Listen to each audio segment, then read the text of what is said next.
Hello everyone, Sog here, and welcome to my new series, Infection Corrections. I couldn't really think of a better title, I'm sorry guys. But basically, this series goes over all the neat and sweet tips and tricks for each and every infection map for Infinite. Hopefully within the next coming weeks, I'll be talking about Chasm and Cliffhanger within their own perspective videos.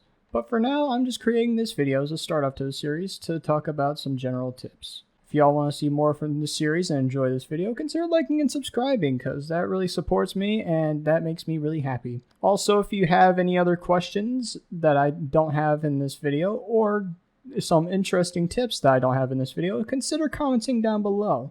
Without further ado, let's begin with tip 1, weapons. Honestly, the weapons starting off for Infinite's Infection are pretty solid. The shotgun is the best for close range, and the commando's a good starting weapon for mid to long range distances. I'd recommend picking up a battle rifle to replace the commando if you find that on the floor, so you're able to have a better reach and better spread on your gun. But either way, those are really the weapons that you'd want to have. Unless if you're in some small area where the infected get crowded up in, like this hallway that I have here.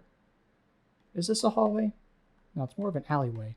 You know what I mean. If you're in something like this, I'd recommend grabbing an explosive weapon like a cinder shot or a rocket launcher so you're able to get all those sweet spree kills. Tip number 2, equipment. Some of the equipment's really good in Infinite and some of them are not really good for Infection.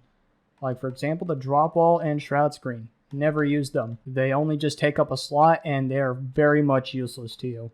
The repulsor and grapple hook are really good to getting into impossible spots without jumping or clambering. And honestly, these are only reserved for a few spots and a couple maps. But either way, I wouldn't really use these for general use because the infected are faster than the grapple hook or repulsor and can just easily lunge you if you're in the middle of repulsing or grappling. The camo can help you be invisible while you're trying to grab weapons or ammo and get into cheese spots. But I believe this only lasts for 20 seconds, so I'd recommend using this wisely.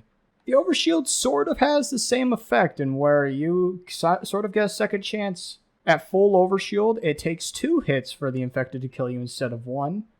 But sadly, this effect sort of wears off around the 10-second mark, at least from what I've seen. The threat sensor is probably the best option, especially for those pesky alpha infected that are trying to sneak up on you. And the threat seeker is just kind of a worse threat sensor. I don't know, grab it if you're out of threat sensors. But really it all just depends on your situation. Tip number 3, reserving ammo and equipment. Due to you only having 5 sensors at startup and very limited ammo, unless if you grab ammo caches, which some maps do not really have. Also tip, if you hit the little highlight button, you're able to see if an ammo cache is available or not. But even if you have full ammo in either of your weapons, I'd recommend using them wisely. Because some rounds there might be infected not chasing you whatsoever, and then the next round you'll have hordes of infected on you. And if hordes and hordes keep coming at you, and eventually you run out of ammo, you're screwed. And your potential personal record is down the drain. I sort of break this rule a lot of the time, especially with the commando, because the commando spread is completely dog shit, and the servers are completely dog shit. And I'm also just a bloodthirsty motherfucker. Tip number 4, movement. Movement inputs can be the big difference between life or death with an infection. Taking this example here, I'm in this little spot in Bazaar where I can basically see the entire middle section. The problem here is it is very open. Not only can the infected get me from below, they can also get me from left side or right side. The left side, they can just make a diagonal jump and slash at you. And on the right side, there's just a complete doorway that is right next to you, to where they can easily just jump and slice you like a little shit. It's basically all about awareness. Just don't die. And the last tip that I will give for this video is to practice. Not every single situation is going to be the same, and not every player thinks alike. So practice always makes perfect. If you made it this far into the video, consider liking and subscribing. And for the last 25-ish seconds, I'm just going to list off a bunch of random tips that weren't really worth putting a whole separate section of the video on. Just because you're in an impossible spot for the infected to kill you does not make it a good spot. The infected will realize how impossible that the spot is to kill you from, and will just try and steer away from your visual view.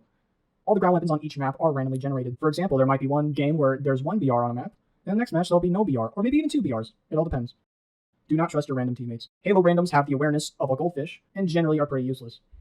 Try and steer away from camping in spots that are one way in and one way out. While these spots are small and close quarter to where you can kill the infected fast, if you need to make a quick move in their input like a jump to get away from an infected, it is very difficult to do so.